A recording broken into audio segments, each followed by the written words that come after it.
발이 넓어? 에이, 카이, 발이 커라고 해야지. 우리 레오, 갈 길이 멀다 정말. 카이는 왜 갈 길이 멀다고 했을까요? 발이 넓다. 발이 넓다는 진짜 발 사이즈가 크다는 뜻이 아니에요. 아는 사람이 많고 사교 범위가 아주 넓다는 의미죠.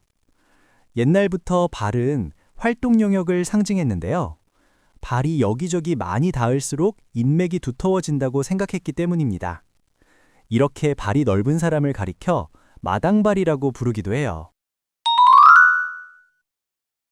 카이, 혹시 힘찬대학교에 아는 사람 있어? 아니, 갑자기 왜? 힘찬대 축제가 그렇게 재밌다길래 좀 알아보려고. 아, 그러면 카밀라한테 물어보지 그래? 걔가 진짜 발이 넓어. 발이 넓어?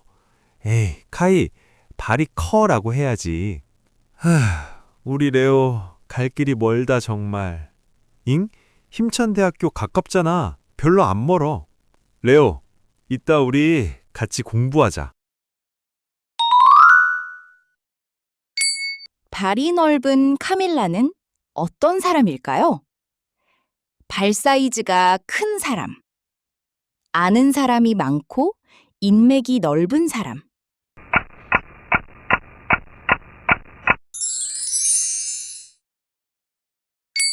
발이 넓다는 신발 사이즈가 큰 게 아니에요. 아는 사람이 아주 많고 여기저기 안 가는 곳 없이 활동 범위가 넓은 인맥 왕을 말해요.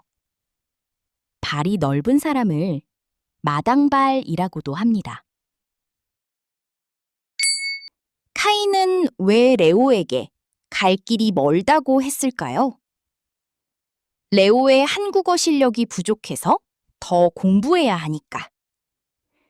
힘찬 대학교까지 가는 거리가 실제로 멀어서.